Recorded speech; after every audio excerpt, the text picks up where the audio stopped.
Thank you. I wish to welcome everyone to this live stream meeting of the Government Operation and Health Facilities Subcommittee of the Health and Government Operations Committee. We have two bills on our agenda, House Bill 723 and House Bill 1105. Council, Lindsay Rowe, please describe. You have an interlineated copy. Everyone should, of House Bill 723. Could you explain the proposed amendments? This bill renames the Purchasing Bureau in the Department of General Services to be the Office of State Procurement, led by the Chief Procurement Officer, renames the Pricing and Selection Committee for Blind Industries and Services of Maryland and the Employment Works Program to be the Pricing and Selection Committee for Preferred Providers. The bill authorizes DGS in consultation with the Department of Budget and Management and with the approval of the Board of Public Works to establish fees for training, strategic sourcing, and administrative costs related to the use of eMaryland Marketplace. Those and other fees are deposited into the Electronic Transaction Fund to cover actual documented costs of administering contracts through eMaryland Marketplace. That the bill also renames that fund to be the Operations Revenue Fund and expands its authorized use to include all operating expenses of the Office of State Procurement. Under current law, auction bids are allowed only for procurements with a value of at least $1 million. The bill repeals that threshold, thereby allowing auction bids to be used for contracts of any value. The bill repeals the requirement that a procurement officer post the amount of each bid at the time it is received. The bill requires the Pricing and Selection Committee to review and verify the prevailing average market prices proposed by MCE, and the bill makes technical, procedural, and conforming changes to state procurement law. The amendments that I circulated with the interlineated version of the bill came from me, actually. From where? They came from me. Okay. And I'm suggesting those amendments to everyone is because the bill's making conforming changes based on the bill from 5 years ago that was streamlining procurement processes in general. And one of those conforming changes that's done in the bill is making changes relating to the procurement authority of DO-IT. This subcommittee yesterday and the full committee just adopted a bill that reverses those changes from 5 years ago, making DO-IT yet again a primary procurement unit. So changes, the conforming changes in this bill are now going to be obsolete because of the passage of the bill from yesterday. So to make this bill align with what you all did yesterday, I suggest removing those changes from this bill. Does that make sense to everyone? Let me try it. Your amendments would conform this bill to the DO-IT bill or bills that we adopted as a committee yesterday. Yes, and I'm referring to the cybersecurity bill. Sorry. Right. Sorry. For everyone. That bill makes DO-IT a primary procurement unit. 5 years ago, a different bill made DO-IT not a primary procurement unit, and this bill is making conforming changes to that bill from 5 years ago, which would be obviated by what everyone did yesterday. So the amendments that the interlineated and proposed interlineated amendment would conform this bill to the changes made to procurement by the cybersecurity bill. Which one specifically, or is it all three? It was House Bill 1205.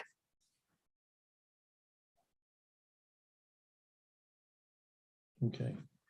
And the substantive change that this bill makes to existing procurement? Everything else is unaffected by this amendment. The amendment is just taking out that language that's relating to procurement authority for DO-IT. But in order to explain this that I bill, just described, otherwise is still in the bill. Okay, and how would you, in a sentence or two, describe what this bill does for the floor, to help me for the floor and the back? I will work on coming up with an abbreviated summary for you for the floor. DGS is also on. Maybe they've already gone to the work of coming up with a very abbreviated summary of the bill. Do we have a volunteer? Mike Hafley? Yes, good afternoon. You don't sound too eager. Well, it's been a long week. I'm sure you. Go ahead. Sure. It's been a long week as well. Yes, sir. Generally, I would couch this as a cleanup bill for the most part.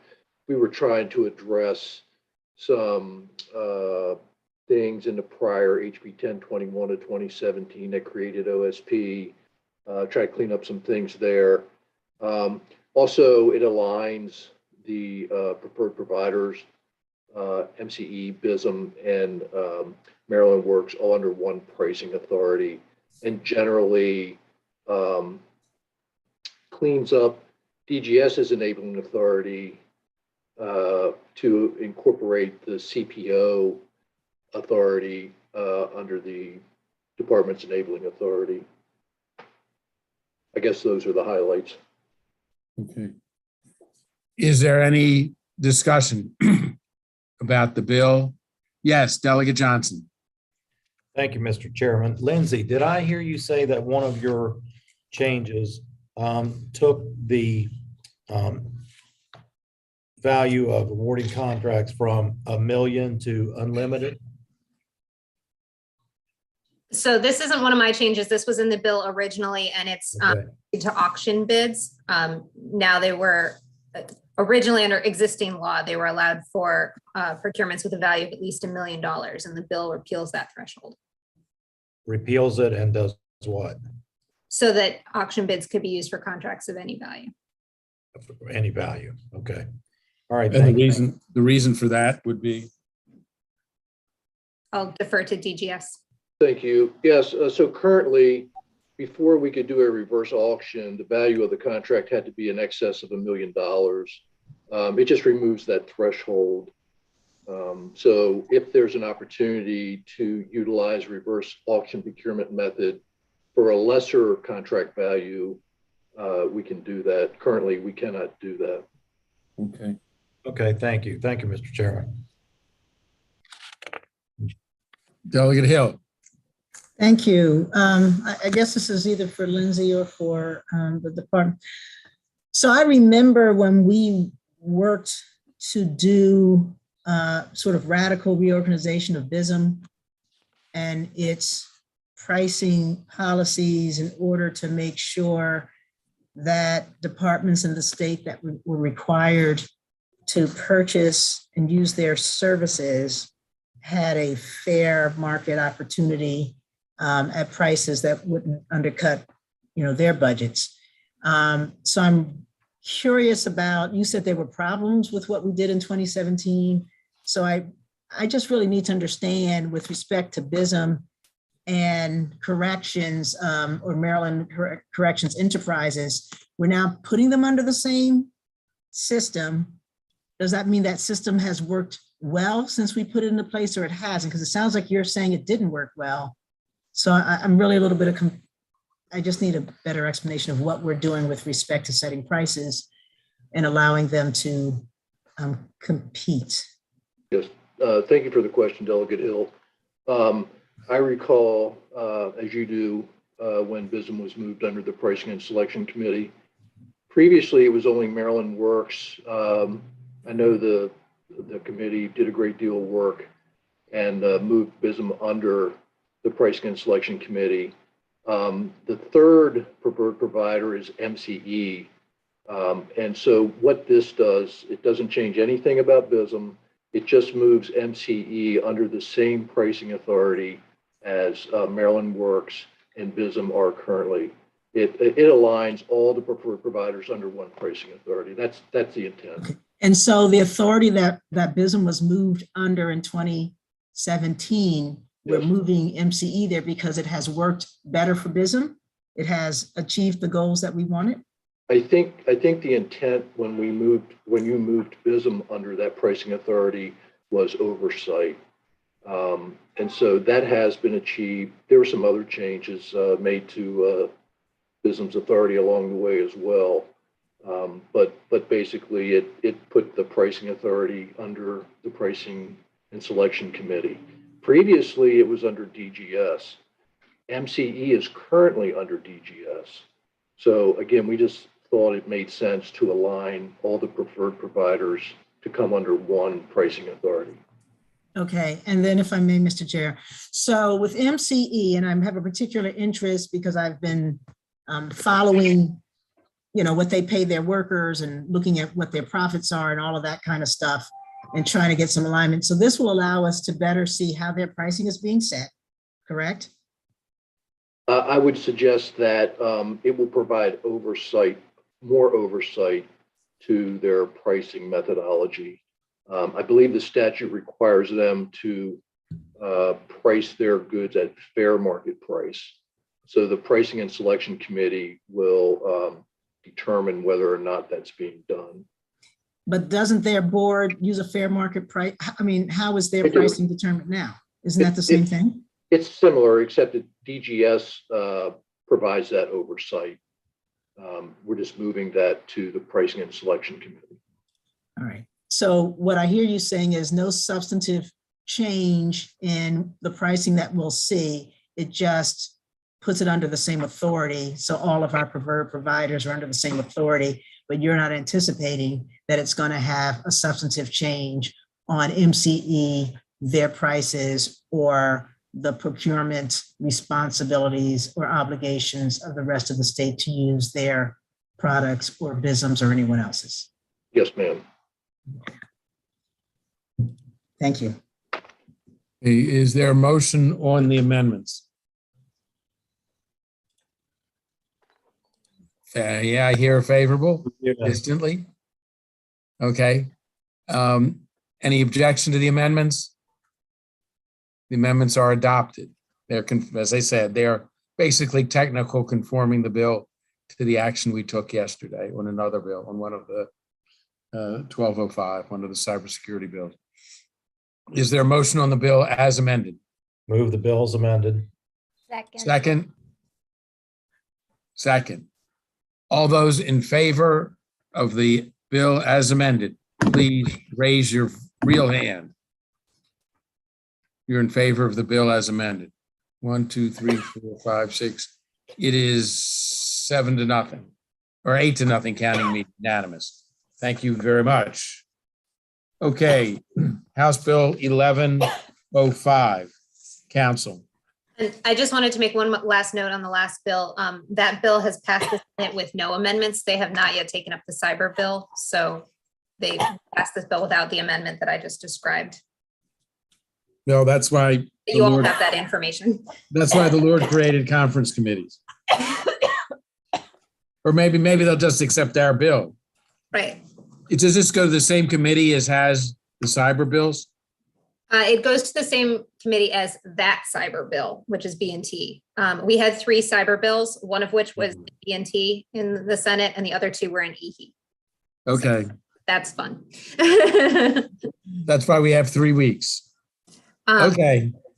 House Bill 1105 establishes a definition of first responder for use in the public safety article, establishes specified rights for 911 specialists related to occupational well-being, and requires counties to classify 911 specialists as first responders and pay 911 specialists an amount that exceeds the state minimum wage, modifies the Maryland 911 board's procedures for filling vacancies on the board and requires the board rather than the governor to select a chair and vice chair, expands the Maryland 911 board's responsibilities related to the development of training standards, including required implicit bias training and implementation of cybersecurity standards by public safety answering points, establishes new reporting requirements for the comptroller related to audits of surcharge collection and remittance of 911 fees by telephone companies and commercial mobile radio service providers, repeals the limit on the maximum charge for the county 911 fee, and requires a county that increases the fee to certify the amount to the Maryland 911 board and no later than 60 days before the implementation of the change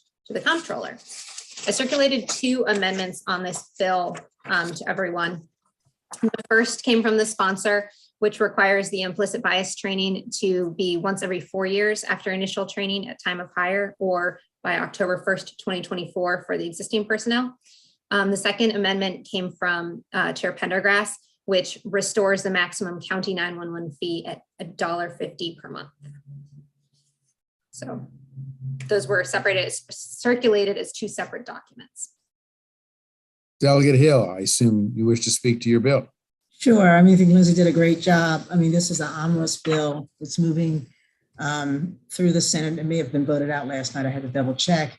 And it came out of the 4 years, the final 4th year of the commission to advance next gen 911 across the state. And these are some of the final pieces that we put in place. I would say that I hope you'll accept the sponsor amendment, which was designed to bring down the fiscal note. As introduced, the bill required implicit bias training, but as written, it looked like it was every year over and over and over again. And that was like at a cost of 300, and I think the fiscal note is $348 per person for 1,500 people. So we took it back and said, current staff, onboarding of new staff, and at a interval that the board itself would set, but no less frequent than every 4 years. And so that should take the cost down significantly. The issue, we'll talk about the other amendment, I guess, when we get to it. So I would ask that you accept the sponsor amendment and move the bill forward. If I may interject. Go ahead, Lindsay. The Senate has passed this bill with the sponsors amendment and no other amendments. Oh, good. That's okay. And is it fair to say you introduced this as a member of the commission? Correct. So it is a commission. It is a commission bill. Okay. Delegate Krebs, yes. Delegate Kerr. Thank you, Mr. Chair. Delegate Hill, do you know if making a 911 specialist first responders, does that qualify them for retirement after 20 years and give them tier 1 worker compensation benefits? Or is that just not even relevant to this? Yes, it puts them on the same status as the rest of, so the commission refers to them as the first responders ahead of the rest, and particularly since so much of their job requires them to stay on the line while the trauma unfolds. Yeah, okay, that's a good change. Thank you. Thank you. Okay. Let's take I would move the amendment. Absolutely, that's what I was going to do. Thank you. Delegate Johnson. Thank you, Mr. Chairman. I just wanted to make sure before we move forward now, one of the amendments, does this still prohibit them from raising their fees? We're going to deal with that amendment next. Okay, all right, okay, thank you. Okay, so the amendment before us is Delegate Hill's amendment, which, as she explains it, resolves the fiscal note problem and still gives everybody I was training. going to tell you another update right now. I already forgot. Oh, Delegate Kaiser, you need to mute. I assume you weren't talking to us. Okay. All those in favor of Delegate Hill's amendment, say aye. Aye. All those Aye. opposed? Thank you. Okay, can you explain, council, the chair's amendment? So one of the things the bill was doing is was repealing the limit on the maximum charge for the county 911 fee, which is $1.50 per month now.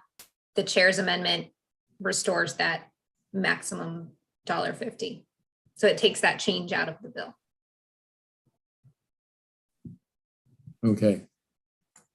And this change, well, this would be an issue for the conference committee if we were to make this change, and because the Senate did not, correct? Well, if this committee adopted the change, then presumably the committee would also choose to put this same change on the Senate bill, and then it would be up to the Senate to either concur or have the bills go to conference committee. Right. Elliot Young. Thank you. Was that amendment discussed with the stakeholders, and do they feel that looking at their financial projections, it's feasible? I can't speak to that. I don't know if the commission discussed that in its work. No, we discussed it, but the amendment offered by the sponsor, but by the chair, as far as I know, I'm not sure that she spoke with them. That was the question. I believe the chair has spoken with anyone in particular about this. I spoke with her briefly about it yesterday and told her why I thought it was important to leave the bill as is, and she explained her reasons for wanting to put this on. Yeah, I mean, I just would like the stakeholders to have the opportunity to address whether that's financially feasible or not. We all know costs for all kinds of things are increasing, and I wouldn't want to strap them with a limit that they feel in the near future is just not financially feasible for them.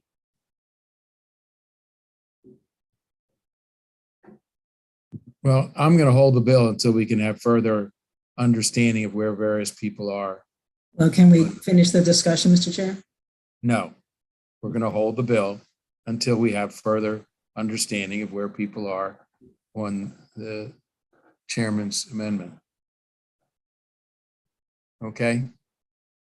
There being no further business before the committee, we are adjourned. The full committee is meeting when? Lindsay, at The voting session is at 3:30. 3:30. Okay. Are any other subcommittees meeting? No. I don't believe so. Public Health met this morning at 9 a.m. And I think everybody else is done for the day, as with their subcommittee work at least. Okay, thanks. Okay.